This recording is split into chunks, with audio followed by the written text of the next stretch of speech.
Ela foi submetida à corte marcial por se recusar a cumprir ordens, até que o Pentágono divulgou a filmagem confidencial. O ar no tribunal em Fort MC estava denso com o cheiro de madeira polida, cera de chão e certeza justa. Era um ambiente estéril, construído com o propósito de destilar conflitos confusos em resultados limpos e binários, culpado ou não culpado, herói ou traidor, honra ou desgraça. A Major Eva Rostova sentou-se à mesa de defesa, um fantasma da sua própria vida. Seu uniforme era um verde oliva austero e sem adornos, despojado da constelação de medalhas que antes contava a história de uma carreira brilhante. Não havia estrela de prata, nem estrela de bronze com valor, nem coração púrpura. Havia apenas a mulher, sua espinha como uma vara de aço, suas mãos descansando calmamente em seu colo. Seu rosto, simples e gravado com um cansaço silencioso, não revelava nada. Ela era uma página em branco na qual a acusação pretendia escrever uma história condenatória. Do outro lado da sala, a fonte dessa história estava sentada com sua comitiva. O general Marquesian era tudo que Rostova não era. Seu peito era um outdoor de conquistas militares, seu maxilar estava fixo com a fácil confiança de um homem que nunca conheceu uma dúvida sincera. Ele era a ambição manifesta, um símbolo ambulante da moderna máquina militar. Ao lado dele, o coronel Thorne, seu assessor sempre presente, sussurrou em seu ouvido, um sorriso astuto brincando em seus lábios. Eles olharam para Rostova não como uma igual, mas como um problema já resolvido, um pedaço de desagrado administrativo a ser resolvido. A galeria era um mar de uniformes de gala, um júri dos seus ex-pares. Seus sussurros eram um zumbido baixo e corrosivo. Covarde, a palavra flutuou, nítida e clara. Congelou sob pressão. Jogou tudo fora. Eva não se virou. Ela não os reconheceu. Ela se concentrou em um pequeno arranhão no verniz da mesa à sua frente, uma pequena imperfeição neste templo de julgamento. Deixe-os falar. A verdade tem a sua própria linha do tempo. O juiz-presidente, um homem severo com um rosto como granito esculpido, convocou o tribunal à ordem. O promotor, Major Davi, levantou-se. Ele era jovem, esperto e a sua arrogância era uma força palpável na sala. Ele via este caso como um trampolim, uma condenação de alto nível que catapultaria sua carreira para a estratosfera. Membros do tribunal, Davi começou, sua voz ressoando com gravidade teatral. Estamos aqui hoje para tratar de uma ferida. Uma ferida infligida não por um combatente inimigo, mas por um dos nossos. Ele gesticulou em direção a Eva, um gesto grandioso e abrangente de condenação. A Major Eva Rostova, uma oficial condecorada, uma líder de soldados, recebeu uma ordem legal e direta durante uma missão de importância nacional crítica. Uma ordem que ela se recusou a obedecer. Ele deixou as palavras pairarem no ar, um gás venenoso de acusação. Sua recusa não foi uma discordância estratégica. Não foi um momento de confusão. As evidências mostrarão que foi um ato de pura e inexplicável covardia. Uma falha de nervos que colocou em risco a missão e, mais importante, traiu a confiança sagrada depositada em todos os oficiais comissionados das Forças Armadas dos Estados Unidos. A expressão de Eva permaneceu inalterada. Ela observou Davi como se ele fosse um espécime sob o vidro, um inseto fascinante, mas em última análise irrelevante. Seu advogado nomeado, o capitão Jensen, moveu-se desconfortavelmente ao lado dela. Ele era um bom homem, um advogado competente, mas estava fora da sua profundidade. Ele acreditava no sistema, e o sistema já havia declarado sua cliente culpada. Seu trabalho era o controle de danos, argumentar por uma sentença menor, para salvar algum fragmento da sua vida dos destroços. O primeiro dia do julgamento foi uma dissecação metódica de seu fracasso. Testemunha após testemunha, todos do comando de Marquesian, subiram ao stand. Eles falaram de caos. Eles falaram de uma janela crucial de oportunidade, perdida para sempre por causa da hesitação de um oficial. O testemunho do coronel Thorne foi particularmente condenatório.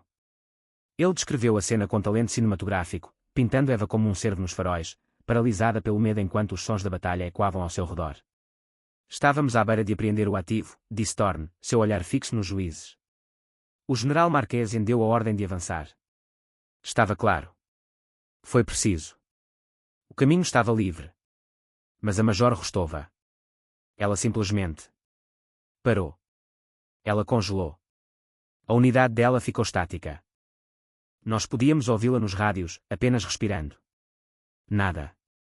Uma comédia de erros, se não fosse tão trágico, acrescentou ele, com uma nota de tristeza teatral na sua voz. Os sussurros na galeria aumentaram.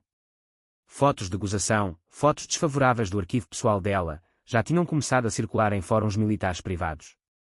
O fracasso Rostova, chamavam-lhe. Apostas públicas estavam sendo feitas sobre a duração da inevitável sentença de prisão dela. O capitão Jensen fez o seu melhor na inquirição, mas estava a lutar contra fantasmas. Cada pergunta que ele fazia sobre o contexto mais amplo da missão, sobre a inteligência que levou à operação, era recebida com uma objeção imediata de Davi. Segurança Nacional, Vossa Excelência. Além do âmbito deste processo. Irrelevante para a acusação de desobedecer a uma ordem direta. O juiz manteve cada uma delas. A narrativa estava sendo controlada cuidadosamente, brutalmente. O único fato que importava era que uma ordem foi dada e não foi cumprida. O segundo dia pertenceu ao general Marquesian. Ele subiu ao estrado não como testemunha, mas como um monumento à liderança. O testemunho dele foi calmo, autoritário e completamente devastador. Ele falou da responsabilidade do comando, das escolhas difíceis que os líderes devem fazer sob fogo. Uma ordem em combate não é uma sugestão, afirmou Marquesian, a voz dele ressoando com poder. É a peça-chave de toda a nossa estrutura operacional. Quando essa peça-chave se quebra, toda a máquina falha. Vidas são perdidas. Ele olhou para Eva, um lampejo do que parecia ser desapontamento paternal nos seus olhos. Foi uma obra-prima de teatro. Eu conheço a Major Rostova há anos. Eu a recomendei para a última promoção dela. Eu não consigo explicar o que aconteceu naquele dia. Eu só posso relatar o que vi, uma boa oficial a falhar o seu dever no momento mais crítico. Ele não precisou chamá-la de covarde. Ele tinha envolvido a acusação na linguagem do arrependimento, tornando-a ainda mais potente. Durante um recesso, Jensen virou-se para Eva, o rosto dele era uma máscara de desespero. Major, você tem que me dar alguma coisa. Qualquer coisa. Porque você recusou a ordem. Se você não me disser, eu não consigo defendê-la. Eva olhou para ele, o olhar dela claro e firme. A verdade não é uma defesa que este tribunal está preparado para ouvir, capitão. Então, o que é? Ele implorou. Paciência, disse ela. Apenas essa única palavra. A acusação encerrou o seu caso. Foi uma apresentação limpa e hermética. Ordem. Recusa. Consequência. O Major Davi aproximou-se do púlpito para o seu argumento final, um predador movendo-se para matar. Ele começou resumindo as provas, a voz dele gotejando com descendência. Mas então, ele mudou o seu ataque. Ele foi além dos eventos da missão. Ele trouxe à tona o registro de serviço dela, não para elogiá-lo, mas para enquadrá-lo como um prelúdio para a sua queda da graça. E então ele desferiu o golpe final, pessoal. O pai da Major Rostova era o sargento-mor Thomas Rostova, anunciou Davi ao tribunal. Um ranger lendário, um homem que serviu 3 turnos no Vietnã, que ganhou a cruz de serviço distinto por heroísmo. Um homem que entendia o que significava seguir ordens, colocar a missão antes de si mesmo. Ele fez uma pausa, deixando a comparação penetrar. Ver esse legado, esse nome, manchado por um ato tão público e vergonhoso de covardia. Não é apenas uma traição à sua unidade, é uma mancha no uniforme que seu pai usava com tanta honra. Isso era tudo. A linha tinha sido cruzada. Pela primeira vez desde que o julgamento começou, um lampejo de algo moveu-se por trás dos olhos de Eva Rostova. Não era raiva. Era determinação. Eles pensam que podem me quebrar. Eles vão aprender. Ela se inclinou para o capitão Jensen, seu movimento tão leve que era quase imperceptível. Ela sussurrou 2 palavras. Projeto Chimera. Jensen olhou para ela, sem compreender. O quê? A filmagem da câmara do capacete, acrescentou ela, sua voz um comando baixo e urgente. Arquivo I-77. Íntimo. Agora. O sangue de Jensen gelou. Projeto Chimera não era apenas classificado, era sussurrado nos corredores do Pentágono como uma história fantasmagórica. Um programa de inteligência de operações secretas tão secreto que a maioria dos chefes de Estado-Maior Conjunto nem sequer foi informada sobre seu escopo total. Solicitar essa filmagem não era apenas uma manobra legal, era suicídio profissional. Major, isso é impossível, gaguejou ele. Eles nunca vão liberá-lo. Está acima de top secret. Eles vão, disse Eva, sua certeza absoluta. Porque se não o fizerem, o encobrimento é uma admissão de culpa. Do outro lado da sala, o general Marquesian, que os observava com diversão distante, de repente enrijeceu. O sorriso do coronel Thorne desapareceu, substituído por uma máscara de alarme. Eles tinham ouvido o sussurro. Eles reconheceram o nome. Jensen, vendo a reação deles, sentiu uma onda de adrenalina. Pela primeira vez, ele viu uma rachadura na parede perfeita da acusação. Ele se levantou, suas costas mais retas do que tinham estado em dias. Vossa Excelência, anunciou ele, sua voz tremendo ligeiramente, mas clara. A defesa pede a apresentação imediata de evidências pertinentes ao estado de espírito e ao processo de tomada de decisão do acusado no momento da suposta ofensa. Davi levantou-se de um salto. Objeção. A defesa não apresentou caso algum. Eles não chamaram nenhuma testemunha. Precisamos de uma prova, rebateu Jensen, sua confiança crescendo. A filmagem completa e não editada da câmara do capacete do acusado, designada sob o projeto Chimera, referência de arquivo ESHO-77. O tribunal entrou em erupção. O nome Chimera enviou uma onda de choque pela galeria. O juiz bateu o martelo, seu rosto uma tempestade. Capitão Jensen, você está beirando o desacato. Esse material é altamente classificado. Também é exculpatório, Vossa Excelência, rebateu Jensen, sentindo a determinação de aço de Eva fluindo para ele. Negar à defesa o acesso a ele é negar ao meu cliente um julgamento justo. Davi estava praticamente gritando agora. Este é um golpe desesperado. Uma expedição de pesca em questões de segurança nacional para distrair de um caso simples e claro de insubordinação. O juiz parecia indeciso. As implicações legais e políticas eram enormes. Mas antes que ele pudesse decidir, um assessor correu para o tribunal e entregou um bilhete ao oficial de justiça, que o passou para o banco. O juiz leu, seus olhos se arregalando. Ele olhou para cima, não mais para os advogados, mas para o fundo do tribunal. A galeria se separou quando um civil, num terno escuro simples, desceu o corredor. Ele estava flanqueado por 2 guardas da Marinha. Era o secretário de Defesa Caldwell. Ele se aproximou do banco e falou em voz baixa, audível apenas para o juiz e o escrivão do tribunal. O juiz assentiu lentamente, com o rosto sombrio. Ele se virou novamente para o tribunal. Este processo está agora sob sigilo, declarou ele. A galeria será esvaziada. Todos os dispositivos de gravação serão confiscados. Este tribunal verá as evidências solicitadas in câmara. Uma onda de confusão e indignação varreu a sala enquanto os MPS começavam a escoltar a galeria atordoada para fora. O general Marquesian não se moveu. Seu rosto tornou-se uma máscara pálida e cerosa. O coronel Thorne estava visivelmente a suar. Logo, apenas os principais jogadores permaneceram na sala cavernosa e silenciosa: Eva, Jensen, Marquesian, Thorne, Davi, o juiz e o secretário de defesa, que se sentava na primeira fila, sua expressão elegível. Ria agora. Você não vai rir em breve. Técnicos surgiram e montaram um grande monitor. As luzes diminuíram. A tela piscou para a vida. A imagem era da perspectiva de Eva, o mundo visto através da transmissão de alta resolução da câmara de seu capacete. O som era uma cacofonia de gritos distorcidos, estática de rádio e o baque distante de explosivos. A vista era caótica, percorrendo a rua cheia de escombro de uma cidade hostil. A voz de Marquesian crepitou nos comunicadores, clara e imperiosa. Todos os elementos, aqui é o Sentinel. O alvo primário está na grade 497. Eu quero que as equipes Alpha e Bravo avancem sobre o primário. Executar. Executar agora. Na tela, a unidade de Eva, a equipa Alpha, começou a mover-se para frente. Mas o ponto de vista dela não os seguiu. Ele permaneceu fixo em um detalhe aparentemente insignificante à esquerda do avanço principal. Uma grade de ventilação na lateral de um prédio semi-destruído. Poeira saía dela em nuvens fracas e rítmicas. Alpha, espere, a voz de Eva veio pela gravação. Era o som mais calmo em toda a paisagem sonora caótica. A voz de Marquesian retornou, cheia de fúria. Alpha Lead, eu dei uma ordem direta. Qual é o seu status? Avance sobre o primário. O ponto de vista de Eva aumentou o zoom na grade. Ela mudou o modo visual de seu capacete para uma sobreposição térmica especializada. A tela brilhou e o mundo se transformou em uma paisagem psicodélica de assinaturas de calor. As baforadas de poeira agora estavam visíveis como pulsos fracos e frios.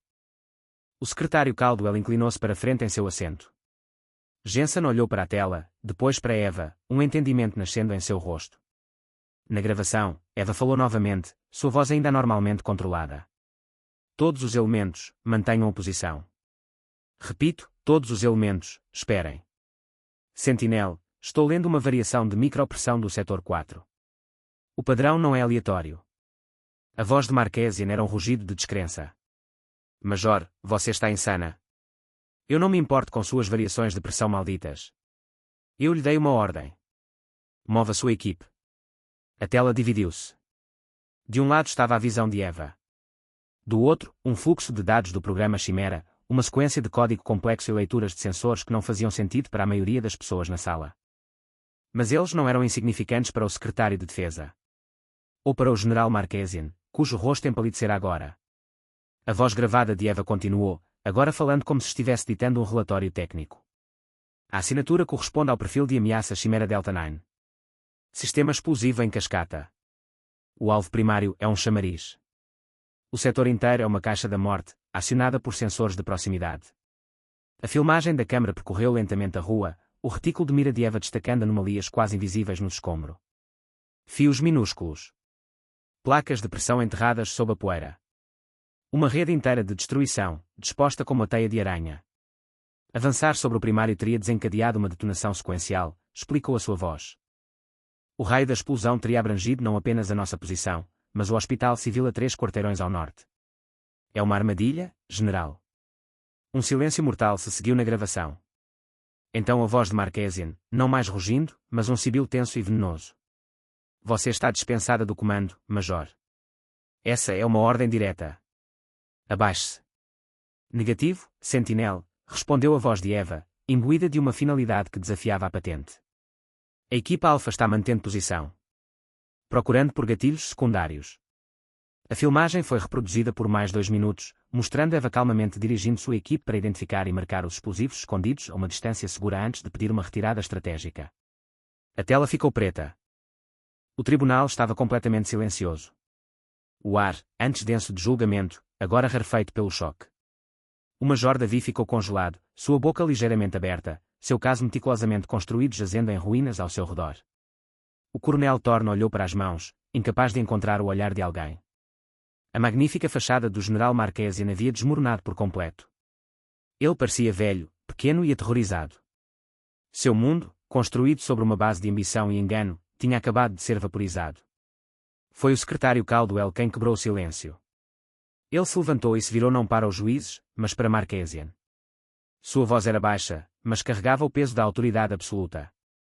General. O programa Chimera informou ao seu comando sobre a possibilidade de sistemas Delta 9 serem implantados naquele teatro. Você foi explicitamente avisado de que alvos de alto valor poderiam ser usados como isca para este novo tipo de explosivo. Inteligência que você escolheu classificar e ignorar. Marquesian gaguejou, sua voz um sussurro sufocado. Senhor Secretário. A inteligência era teórica. Não confirmada. Foi confirmado no momento em que a Major Rostova viu, Caldwell o interrompeu, sua voz como gelo. Ela viu uma nova forma de guerra que você descartou como teoria. Ela não congelou. Ela não entrou em pânico. Ela analisou, ela entendeu e ela salvou a vida de todos os soldados sob seu comando, e centenas de civis, ao recusar uma ordem que os teria levado à morte. Ele deixou isso penetrar. Você não a trouxe aqui para punir um covarde, general. Você a trouxe aqui para enterrar seu erro de julgamento catastrófico. Você bode expiatório o único oficial que o salvou de si mesmo. Caldwell virou as costas para o general destruído. Ele caminhou até a mesa de defesa. Ele ficou diante de Eva Rostova, que permaneceu em silêncio durante toda a revelação, sua máscara estoica firmemente no lugar. Ele olhou para seu uniforme austero e simples. Major Rostova, disse ele, sua voz agora cheia de um profundo respeito.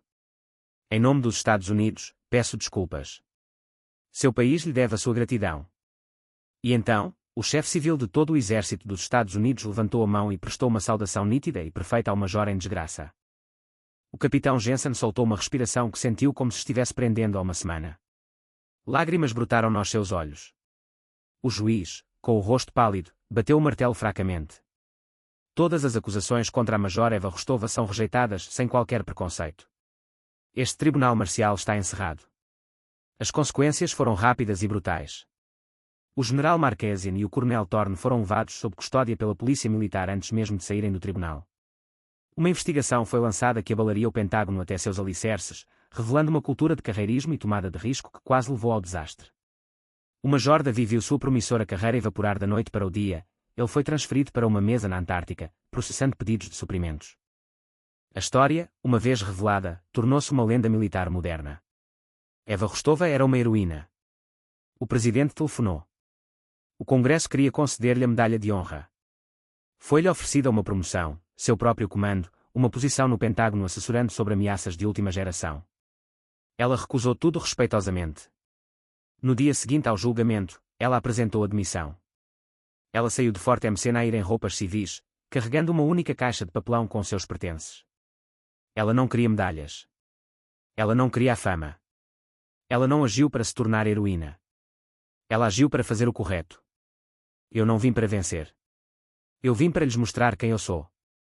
Seu legado, no entanto, ficou consolidado. Em West Point, um novo módulo foi adicionado ao currículo de ética e liderança. Foi chamado de Princípio Rostova. Ensinava aos jovens cadetes que a verdadeira liderança não era sobre seguir ordens cegamente, mas sobre entender a responsabilidade que vinha com elas, e ter a coragem de desafiar um comando quando a realidade no terreno provasse que ele estava errado. Anos depois, uma recém-promovida capitã Anya Sharma estava diante de uma turma de tenentes de semblante fresco. Ela tinha sido uma oficial júnior na galeria naquele primeiro dia, uma dos muitos que cochicharam e julgaram. Agora, ela ensinava a história de Rostova como escritura. Ela nunca levantou a voz, disse a capitã Sharma aos cadetes fascinados. Ela nunca se desculpou. Ela apenas esperou. Ela confiava que a verdade, não importa quão profundamente enterrada, era mais poderosa do que a mentira mais descarada. Ela nos ensinou que a honra não está nas medalhas no peito. Está na integridade silenciosa e inabalável dentro de você. Eva Rostova nunca mais foi vista em círculos militares. Alguns disseram que ela foi trabalhar para um grupo humanitário privado, desativando minas terrestres em antigas zonas de guerra. Outros disseram que ela simplesmente se aposentou para uma vida tranquila no campo, contente em ser olvidada. Mas ela nunca foi olvidada. Sua história se tornou um lembrete silencioso, um sussurro nos corredores do poder, da mulher despretensiosa que foi rotulada de covarde por salvar a todos, e que, em seu silêncio estoico, provou ser a mais forte de todas.